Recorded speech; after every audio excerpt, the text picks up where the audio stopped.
पूरे हल्के में घूमने लग रहे हो क्या? कुछ रिस्पांस पब्लिक की तरफ से मिलने लग रहा है? आज जिस प्रकार का वातावरण है, चुनाव है, तो नानोद के सरदारी ने मन बना लिया है कि अभी पिछली बार की जो चूक है वो दोहराई नहीं जाएगी। लेकिन लोकसभा चुनाव की बात करें, अभी से कुछ ही महीने पहले चुनाव हुआ है, उसमें एक बड़ी लीड जो है वो कांग्रेस की झोली में चली गई।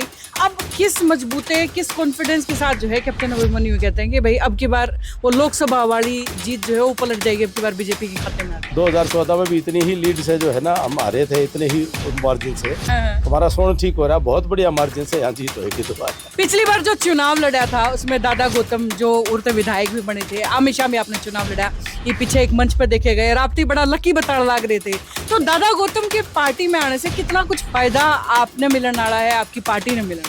दादा गौतम जी जो कोई भी नहीं है, वो एक शख्सियत है हरियाणा की राजनीति, और चारों तरफ हमारे पूरे इलाके के अंदर उनका जो है अपना निजी प्रभाव और उनका लाभ जो है पूरे हरियाणा प्रदेश में भारतीय जनता पार्टी को होने वाला है। और भी कई ऐसे जेजेपी के चेहरे हैं जो बीजेपी में आ चुके हैं, वो दुष्यंत चौटाला तंज कसते हैं कि इनके पास खुद के दावेदार नहीं है, खुद के नेता नहीं है, खुद के चेहरे नहीं है, हमसे उधारे लेने पड़ रहे हैं। हमारे अजीज है वो, उनको कहूँगा अपनी थाली के दाने तो गिन लो, दूसरों को क्या बात करते हैं। 4 बड़े जाट नेताओं को, चेहरों को जो है बीजेपी में फिलहाल ज्वाइन करवाया है, कितना कुछ फायदा आने वाले टाइम में इससे मानते हैं आप? जाट वोट बैंक के अंदर कितनी सेंधमारी कर पाएंगे? जंगल में वो चुनाव हो रहा था, कुल्हाड़ी वोट मांग रही थी, पेड़ों से ये कह के मांग रही थी कि मैं तो तुम्हारे ही परिवार के सदस्य हूँ, ये 80% शरीर मेरा लकड़ी तुम्हारे से ही तो बना है, मैं तो तुम्हारी ही बेटी हूँ।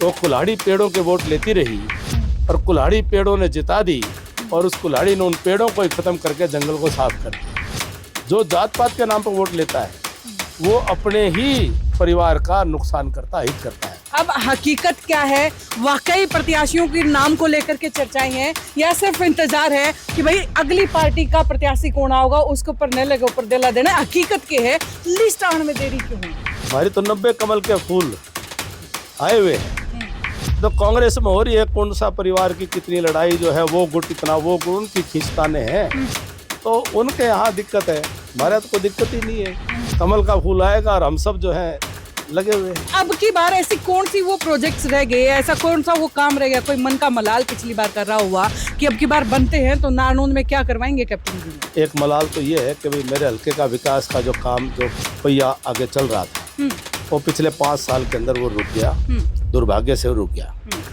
अब हमने उसको जो है दोबारा से विकास के उस पटरी पे उस पहिए को तेजी से चलाना है, दौड़ाना है, अधूरे बचे हुए विकास के काम जो है वो पूरे कराने हैं। दूसरा मन का मलाल ये है कि भाई मैं विकास करने की लगन से इतना ज़्यादा जुट गया था कि मैं अपने भाईचारे में बैठ करके जो आज ये सुख मिल रहा है इसका आनंद नहीं ले पाया था। अब मेरा जितना कोशिश होगी कि अगले 5 साल में काम भी खखाटा उठाता रहूं और अपने भाईचारे के बीच में बैठ करके और उन सब के साथ आनंद लेता रहूं। भाई सिटी बिग न्यूज के सारे दर्शकों ने मेरी यानी अंकिता सिंह की राम राम। भाई राम ने बादलवाई कर रखी है, अरे भाई मौसम जो है वो चुनाव का है, हरियाणा में रंग जमने लग रहा है। फिलहाल नारनौंद हल्के के अंदर हमने लेके आई हूँ कि मेरे साथ में कैप्टन साहब मौजूद हैं, पूर्व वित्त मंत्री रहे हैं और लगातार जो है पूरे हल्के में घूमने लग रहे हैं। और माहौल देख लो एक बारी, कितना बढ़िया जो है जमा रखा है। यूँ लगा कि जो ये नारनौंद है ना, यो जीत के बीजेपी की झोली में लाने की पूरी कोशिश और पूरी तैयारी कर रखी है। इनसे सवाल कर लिया, बातचीत कर लिया। और भाई कैप्टन साहब सबसे पहले तो स्वागत है सिटी बिग न्यूज़ पे आपका। बहुत बहुत धन्यवाद अंकिता जी, आपका और आपकी टीम का नारनौंद की पावन धरा में और बड़छप्पर गांव की इस पावन मिट्टी के ऊपर आपका स्वागत है जी। पूरे हल्के में घूमने लग रहे हो क्या? कुछ रिस्पांस पब्लिक की तरफ से मिलने लग रहा है? वैसे तो मैंने पूछने की जरूरत नहीं है, फिर भी एक बार सुनना जरूर चाहूंगी। नहीं, मेरा तो ये परिवार है और 36 बिरादरी का हमारा भाईचारा है, और मेरे लिए नारनौंद जो है वो एक मंदिर की तरह से है, और मैंने इस इलाके की पूजा की है। इस इलाके का एक एक जीव मेरे लिए भगवान है, और मुझे परमात्मा ने सेवा बख्श रखी है। मैं तो मानता हूँ कि अपने इलाके की सेवा मैं कर सकूं, और इस यहाँ के माध्यम से पूरे हरियाणा की सेवा भी हमने की है, बड़ी ईमानदारी से की है। और आज जिस प्रकार का वातावरण है, चुनाव है, तो नारनौंद के सरदारी ने मन बना लिया है कि अभी पिछली बार की जो चूक है वो दोहराई नहीं जाएगी। और छत्तीस बिरादरी ने संकल्प कर लिया है। चुनाव का परिणाम इस बार जो है टिकटों की घोषणा से पहले ही आ चुका है। अच्छा, क्या बात है। अच्छा, वैसे लेकिन लोकसभा चुनाव की बात करें, अभी से कुछ ही महीने पहले चुनाव हुआ है, उसमें एक बड़ी लीड जो है वो कांग्रेस की जोड़ी में चली गई। अब किस मजबूते, किस कॉन्फिडेंस के साथ जो है कैप्टन अभिमन्यु कहते हैं कि भाई अब की बार वो लोकसभा वाली जीत जो है वो पलट जाएगी, अब की बार बीजेपी के खाते में आ जाएगी? देखिए, लोकसभा में तो बहुत सारी बातें हैं। लोकसभा के अपने मुद्दे थे, लोकसभा के अपने कैंडिडेट्स थे, लोकसभा की अपनी बहुत सारी बातें थी। और ये जो लीड आई है ना, ये हमारा स्वर्ण ठीक हो रहा है। 2014 में भी इतनी ही लीड से जो है ना हम हारे थे, इतने ही मार्जिन से। तो हमारा स्वर्ण ठीक हो रहा है, बहुत बढ़िया मार्जिन से यहाँ जीत होगी दोबारा। चलो, बहुत खूब। पिछली बार जो चुनाव लड़ा था उसमें दादा गौतम जो उड़ते विधायक भी बने थे, हमेशा भी आपने चुनाव लड़ा, ये पीछे एक मंच पर देखे गए, राप्ती बड़ा लकी बताने लग रहे थे। तो दादा गौतम के पार्टी में आने से कितना कुछ फायदा आपने मिलने वाला है, आपकी पार्टी ने मिलने वाला है? देखिए, ये तो कोई भी पार्टी के अंदर आता है तो उसका लाभ तो होता ही है। और बहुत सारे लोग पार्टी के अंदर आ रहे हैं, कोई विधायक, पूर्व विधायक, सामाजिक लोग। और दादा गौतम जी जो कोई भी नहीं है, वो एक शख्सियत है हरियाणा की राजनीति में। और चारों तरफ हमारे पूरे इलाके के अंदर उनका जो है अपना निजी प्रभाव है। और उनका लाभ जो है पूरे हरियाणा प्रदेश में भारतीय जनता पार्टी को होने वाला है। तो निश्चित तौर पर गृह क्षेत्र है और 1 और 1 11 होते हैं, तो लाभ है, बहुत बड़ा लाभ है। जो जीत थी ये बहुत बड़े मार्जिन की जीत बनेगी नारनौंद के अंदर भी। बिल्कुल। उसके अलावा जिस तरीके से, क्योंकि दादा गौतम भी जो है वो जेजेपी से हैं और भी कई जेजेपी के चेहरे जी पीछे जो है जेजेपी में रहे हैं, और भी कई ऐसे जेजेपी के चेहरे हैं जो बीजेपी में आ चुके हैं। वो दुष्यंत चौटाला तंज कसते हैं कि इनके पास खुद के दावेदार नहीं है, खुद के नेता नहीं है, खुद के चेहरे नहीं है, हमसे उधारे लेने पड़ रहे हैं।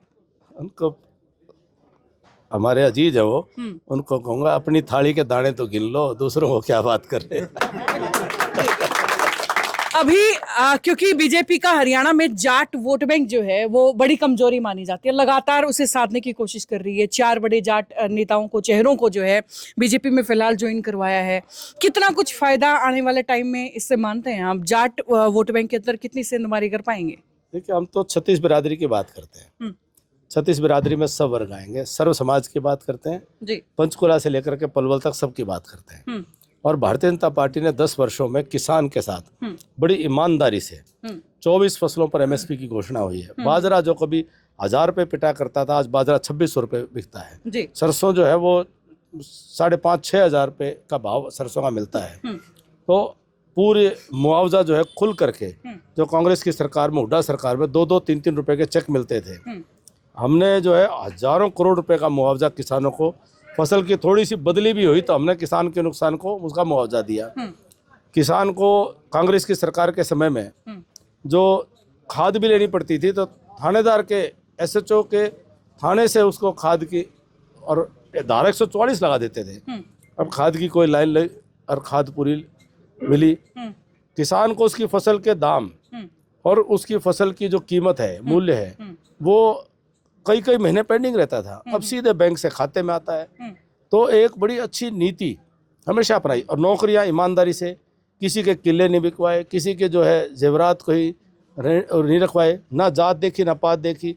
जाट समाज का भी योग्य बच्चा मेरिट पर था तो खूब नौकरियां लगी हैं। गरीब से गरीब जो है कोई समाज का बच्चा मेरिट पर था, खूब नौकरियां लगी। इनकी सरकारों में क्या होता था, ये जो जात पात के नाम पर वोट तो लेते हैं, तो नौकरी देने के लिए आएंगे, फिर वही पैसे मंडी लगाएंगे, बोली लगाएंगे, तब इनकी जात पात कहीं। तो ये तो ऐसे लोग हैं। मैं कहता हूँ कि एक उदाहरण दिया जाता है रोम के राज में कि कुल्हाड़ी जंगल में वो चुनाव हो रहा था, कुल्हाड़ी वोट मांग रही थी, पेड़ों से ये कह के मांग रही थी कि मैं तो तुम्हारे ही परिवार के सदस्य हूँ, ये 80% शरीर मेरा लकड़ी तुम्हारे से ही तो बना है, मैं तो तुम्हारी ही बेटी हूँ। वो कुल्हाड़ी पेड़ों के वोट लेती रही और कुल्हाड़ी पेड़ों ने जिता दी और उस कुल्हाड़ी ने उन पेड़ों को ही खत्म करके जंगल को साफ कर दिया। जो जात पात के नाम पर वोट लेता है वो अपने ही परिवार का नुकसान करता, हित करता है। जितना इस मैं सीधा सीधा नाम लेकर कहूँ, जितना ये जात पात के नाम पर वोट लेने वालों ने, चाहे कोई भी परिवारवादी हरियाणा में रहा है, उन्होंने जाट समाज का जितना नुकसान किया इतना किसी ने नहीं किया है। और ये समाज की आंखें खुल चुकी है और पूरा हमारा जो समाज है अब 36 बिरादरी के साथ रल मिल करके एकजुट होकर के वो भारतीय जनता पार्टी के सुशासन और विकास के साथ है। और लोकसभा के चुनाव के बाद लगातार हर हफ्ते इतनी जबरदस्त वातावरण बन रहा है कि हरियाणा में बीजेपी की सरकार तीसरी बार बनने जा रही है। आपको शपथ ग्रहण में एडवांस में निमंत्रण दे रहा हूँ। निमंत्रण तो आपने दे दिया है, लेकिन फिलहाल जो है प्रत्याशियों की लिस्ट जो है सामने नहीं आई है। अब हकीकत क्या है? वाकई प्रत्याशियों के नाम को लेकर के चर्चाएं हैं या सिर्फ इंतजार है कि भाई अगली पार्टी का प्रत्याशी कौन होगा, उसके ऊपर न लगे ऊपर दिला देना? हकीकत के है लिस्ट आने में देरी क्यों होने लगी? हमारी तो आई हुई है, मैंने पहले ही बताई थी। हमारी तो 90 कमल के फूल आए हुए हैं। तो कांग्रेस में हो रही है कौन सा परिवार की कितनी लड़ाई, जो है वो गुट इतना, वो गुट, उनकी खींचताने हैं। तो उनके यहाँ दिक्कत है, हमारे यहाँ तो कोई दिक्कत ही नहीं है। कमल का फूल आएगा और हम सब जो है लगे हुए हैं। चलिए, बहुत खूब। उसके बाद आखिरी सवाल नारनौंद हल्के को लेकर के, पूर्व वित्त मंत्री रहे जब यहाँ, खूब काम करवाए, अब की बार ऐसी कौन सी वो प्रोजेक्ट्स रह गए, ऐसा कौन सा वो काम रह गया, कोई मन का मलाल पिछली बार कर रहा हुआ कि अब की बार बनते हैं तो नारनौंद में क्या करवाएंगे कैप्टन अभिमन्यु? बहुत अच्छा सवाल किया अंकिता जी ने। मेरे मन में मलाल है। एक मलाल तो ये है कि भाई मेरे हल्के का विकास का जो काम, जो पहिया आगे चल रहा था, वो पिछले 5 साल के अंदर वो रुक गया, दुर्भाग्य से वो रुक गया। अब हमने उसको जो है दोबारा से विकास के उस पटरी पे, उस पहिए को तेजी से चलाना है, दौड़ाना है। अधूरे बचे हुए विकास के काम जो है वो पूरे कराने हैं। दूसरा मन का मलाल ये है कि भाई मैं विकास करने की लगन से इतना ज़्यादा जुट गया था कि मैं अपने भाईचारे में बैठ करके जो आज ये सुख मिल रहा है इसका आनंद नहीं ले पाया था। अब मेरा जितना कोशिश होगी कि अगले 5 साल में काम भी खखाटा उठाता रहूं और अपने भाईचारे के बीच में बैठ करके और उन सब के साथ आनंद लेता रहूं।